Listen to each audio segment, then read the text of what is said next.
베드로전서 2장 1절부터 10절 말씀. 그러므로 모든 악독과 모든 기만과 외식과 시기와 모든 비방하는 말을 버리고 갓난아기들 같이 순전하고 신령한 젖을 사모하라. 이는 그로 말미암아 너희로 구원에 이르도록 자라게 하려 함이라. 너희가 주의 인자하심을 맛보았으면 그리하라. 사람에게는 버림바가 되었으나 하나님께는 택하심을 입은 보배로운 산돌이신 예수께 나아가 너희도 산돌같이 신령한 집으로 세워지고 예수 그리스도로 말미암아 하나님이 기쁘게 받으실 신령한 제사를 드릴 거룩한 제사장이 될지니라. 성경에 기록되었으되 보라 내가 택한 보배로운 모퉁이 돌을 시온에 두노니 그를 믿는 자는 부끄러움을 당하지 아니하리라 하였으니 그러므로 믿는 너희에게는 보배이나 믿지 아니하는 자에게는 건축자들이 버린 그 돌이 모퉁이의 머릿돌이 되고 또한 부딪히는 돌과 걸려 넘어지게 하는 바위가 되었다 하였느니라. 그들이 말씀을 순종하지 아니하므로 넘어지나니 이는 그들을 이렇게 정하신 것이라. 그러나 너희는 택하신 족속이요 왕같은 제사장들이요 거룩한 나라요 그의 소유가 된 백성이니 이는 너희를 어두운 데서 불러내어 그의 기이한 빛에 들어가게 하신 이의 아름다운 덕을 선포하게 하려 하심이라. 너희가 전에는 백성이 아니더니 이제는 하나님의 백성이요 전에는 긍휼을 얻지 못하더니 이제는 긍휼을 얻은 자니라. 아멘. 어제의 말씀까지 해서 베드로는 자기가 말하고 있는 복음이 어떤 것인가 라는 것을 자기의 언어로 표현하는 것을 우리가 보았습니다. 오늘의 말씀에서는 그렇게 하나님 앞에서 복음을 받아들인 사람들, 그 복음 앞에서 순종하기를 결단한 사람들은 그러면 어떠한 모양으로 서게 될 것인가 라는 것을 우리에게 이야기하고 있습니다. 먼저 삶의 모습에 대해서 이야기를 하고 있어요. 이것은 그냥 읽기만 해도 내가 이렇게 살면 되겠구나 라고 생각이 되는 그런 말씀이죠. 1절은 이렇게 말하지 않습니까? 그러므로 모든 악독과 모든 기만과 외식과 시기와 모든 비방하는 말을 버리고 이렇게 말하지 않습니까? 이러한 말들은 좀 버리면서 살아갔으면 좋겠습니다. 이러한 말을 우리에게 심어주는 세상의 지혜에서 좀 벗어날 수 있었으면 좋겠습니다. 그리고는 2절에서 무엇을 하라라고 말하나 하면요. 갓난아기들 같이 순전하고 신령한 젖을 사모하라. 이는 그로 말미암아 너희로 구원에 이르도록 자라게 하려 함이라 라고 이야기합니다.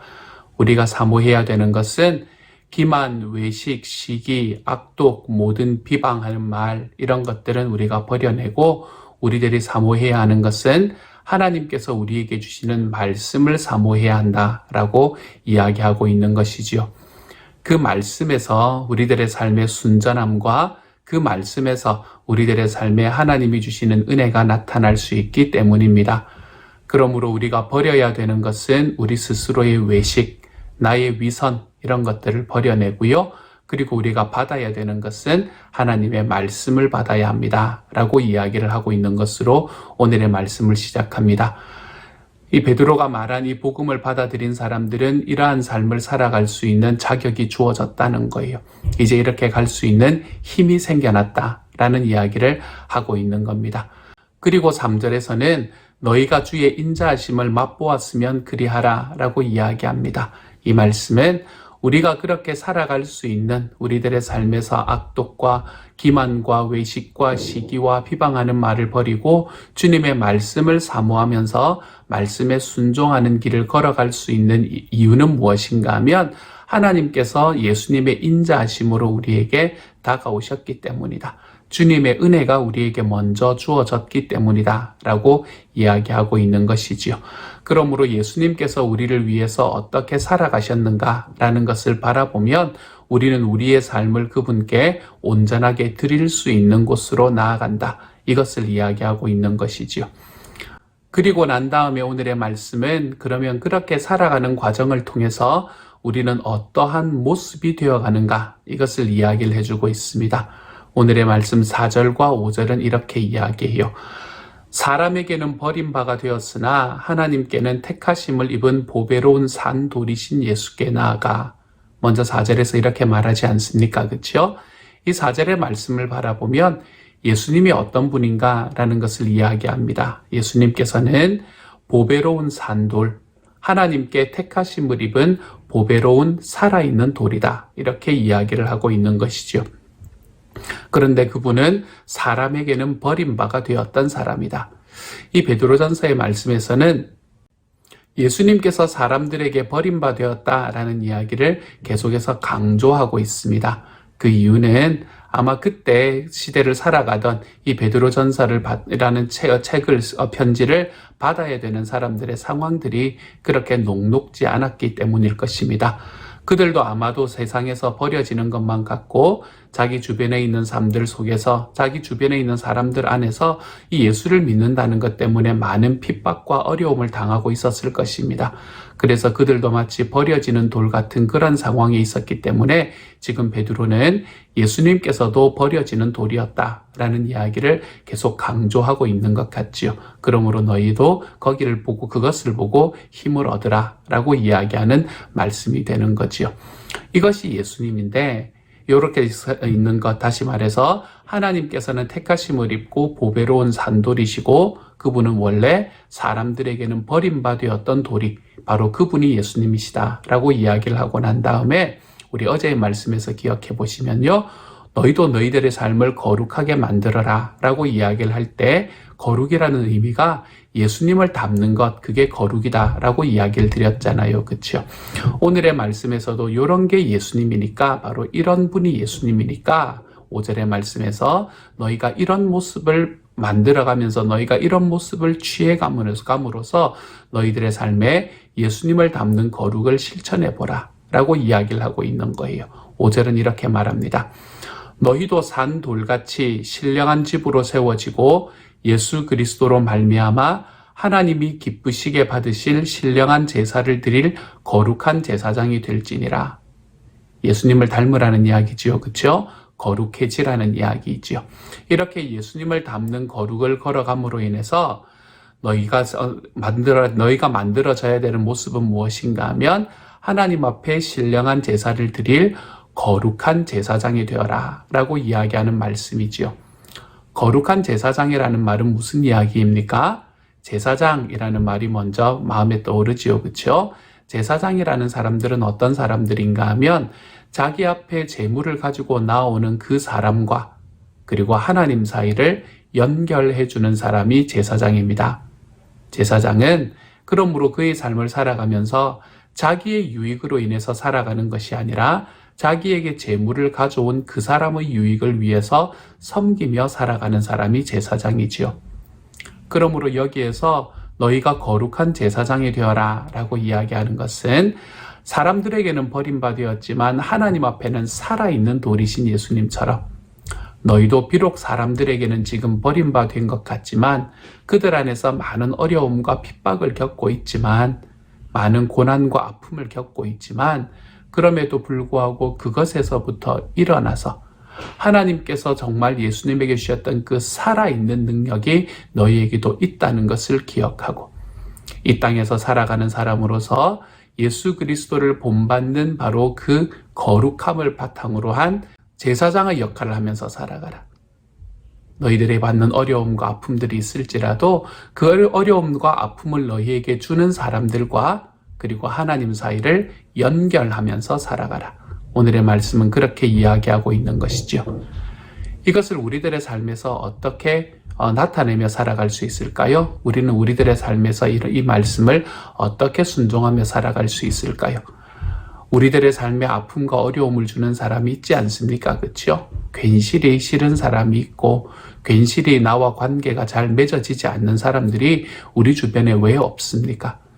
그냥 내가 예수 믿는다는 이유 때문에 또는 내가 별것 한 것도 없는 것 같은데 그냥 나를 싫어하고 나에게 대해서 뒷담화하는 그런 사람들이 내 주변에 왜 없겠습니까? 그러한 사람들이 생길 때마다 우리가 이야기하는 것, 이 거룩한 제사장이 되어라 라고 이야기하는 것은 우리가 그 사람을 위해서 중보하는 자리에 서 있어 보라 라는 걸 이야기하는 것이지요. 중보, 무슨 말입니까? 하나님과 사람 사이에 다리를 놓는 것, 그게 중보라는 것입니다.